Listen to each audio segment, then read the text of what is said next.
আসসালামু আলাইকুম। সম্মানিত দর্শক শ্রোতা, আজকের বিষয় হচ্ছে কপাল পড়ল আসিফ মাহমুদ, সজীব ভুঁইয়া ও মাহফুজ আলম এবং শফিকুল ইসলাম। সে বিষয়ে সংক্ষেপে আপনাদের সাথে শেয়ার করছি। দেখেন, এই অন্তর্বর্তীকালীন সরকার গঠন করার সময় ছাত্র প্রতিনিধির উপদেষ্টা হলো ৩ জন এবং আর একজন ছাত্র প্রতিনিধির সহকারী, মানে দিক নির্দেশনাকারী শফিকুল ইসলাম। এই মোট 4 জন, অর্থাৎ প্রধান হলো 3 জন, সহযোদ্ধা মানে সহকারী হলো শফিকুল ইসলাম, 4 জন।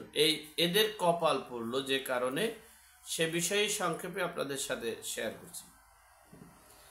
যখনই আমরা গুঞ্জন শুনেছি যে এই ছাত্রদের নেতৃত্বে অথবা এই ডক্টর মোহাম্মদ ইউনূসের নেতৃত্বে একটা কিংস পার্টি গঠন করা হবে, তখন থেকেই আমি বলেছি পদত্যাগ করে তারা কিংস পার্টি করলে তাদের অস্তিত্ব থাকবে না এবং তারা এই রাজনীতির মাঠ ধরে রাখতে পারবে না এবং তাদের খেসারত দিতে হবে।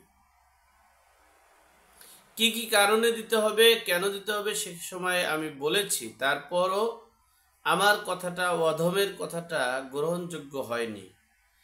অনেক সময় অনেক কিছু মনে করে তারা আমার কথাতে ওভারকাম করে এরপরে গিয়েছে। আমি একটা কথা আপনাদের আবার স্মরণ করিয়ে দিচ্ছি, মনে রাখবেন, রাস্তা যদি আপনি দেখাইয়ে দেন সেই রাস্তা কিন্তু সবাই চিনে যায়। আর সেই চিনে যাওয়া রাস্তা যখন তিনি প্রয়োজন, কোনো ব্যক্তি যদি প্রয়োজন মনে করে ওই চীনা মানে পরিচিত বা রাস্তাটাই বেছে নিবে। আমি প্রথমেই বলেছিলাম যে কিংস পার্টির সভাপতি যিনি হবেন নাহিদ ইসলাম, তিনি যদি পদত্যাগ করে সভাপতি হন, এই 3 জন উপদেষ্টার যে কোনো একজন যদি পদত্যাগ করে, তাহলে তাদের কেউই এই স্থানে থাকতে পারবে না। যদিও তারা বিভিন্ন কৌশল করছে যে নির্বাচনের আগে আগে, টাকা দাখিলের আগে পদত্যাগ করে এরপরে তারা নির্বাচন করবে।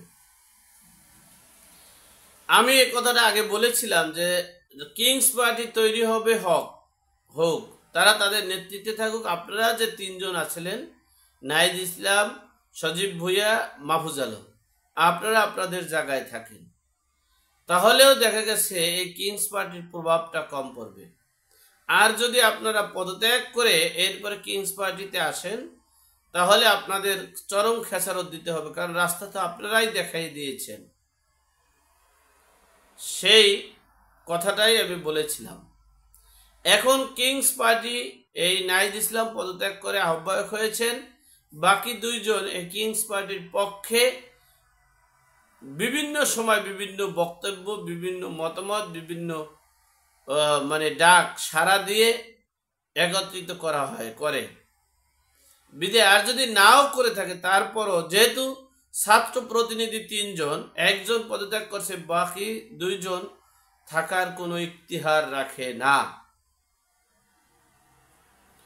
এখন বাংলাদেশের যে কয়টা রাজনৈতিক দল জুন জুলাইতে আওয়ামী লীগের নেতৃত্বে যে 27টা রাজনৈতিক দল, নিবন্ধিত রাজনৈতিক দল ছিল, আর বাকি যারা প্রতিপক্ষ ছিল, সকল রাজনৈতিক দলই চাচ্ছে মাহফুজ আলম, সজীব ভুঁইয়া এর পদত্যাগ, এমনকি ডক্টর মোহাম্মদ ইউনূসেরও পদত্যাগ। সেই চাওয়াটার লজিক আছে। একজন পদত্যাগ করেছে, বাকি 2 জন থাকতে পারবে না। এই নুরুল হক নূর সাহেব সহ, রাশেদ খান সহ, এই সকল বিএনপি সহ সকলেই চাচ্ছে, সকলেই সংবাদ সম্মেলন করছে, সকলেই আলোচনা করছে, সকলেই দাবি জানাচ্ছে এবং দেশের জনগণের একমাত্র কিংস পার্টি ছাড়া সকল রাজনৈতিক দল প্রত্যক্ষ পরোক্ষভাবে এই 2 জনার, বিশেষ করে 2 জনার মাহফুজ আলম ও সজীব ভুঁইয়ার পদত্যাগ চাচ্ছেন।